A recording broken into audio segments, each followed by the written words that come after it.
Glede na negotovo stanje v Vipapu želi občina za območje stavbnih zemljišč zagotoviti predkupno pravico.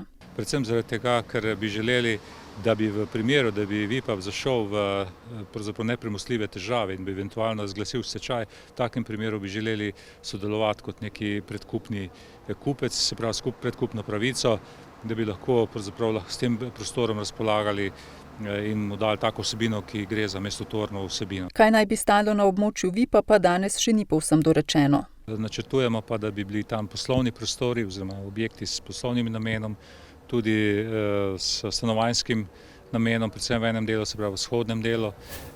Potem razne druge zadeve, ki sodijo pač v neko naselje. Recimo, če pogledate Karije 12, to bi pravzaprav lahko bila kopija Karije 12, mogoče nekoliko manjša oziroma nižja, ampak vsekakor nekaj podobnega. Glede na to, da je to center mesta oziroma je postal center mesta, v zgodovini ni bil, se pričakuje, da bi občina to odkupila.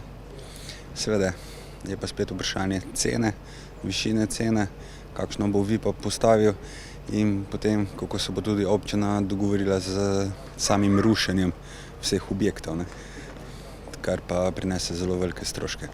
Sindikat družbe Vipap je skupaj s krovnim sindikalistom pred dobrima 2 tednoma v pisni izjavi za javnost pozval vodstvo občine Krško, da se aktivno vključi v reševanje nastale situacije in stori vse, kar je v njegovi moči, da v okviru svojih pristojnosti pri tem pomaga.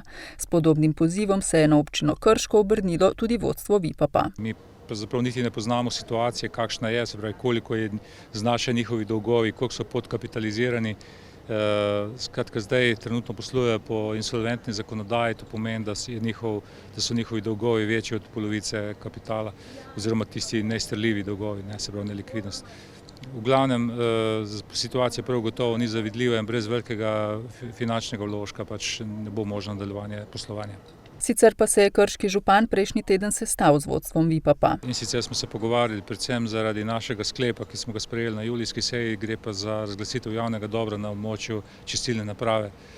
Tukaj kakšnega posebnega soglasja nismo uspeli doseči, je pa tako, da smo se pa nekako dogovorili, da bomo še pogovarjali okrog višine nadomestila za stavbno zemljišče, kajti oni ne koristijo celotnega zemljišča kot stavbno zemljišče, ampak je zaradi obsega delovanja podjetja to koriščenje manjše. Krški občinski svet je hkrati potrdil tudi osnutek odloka o predkupni pravici na nepremičninah na območju nekdanjega Laboda.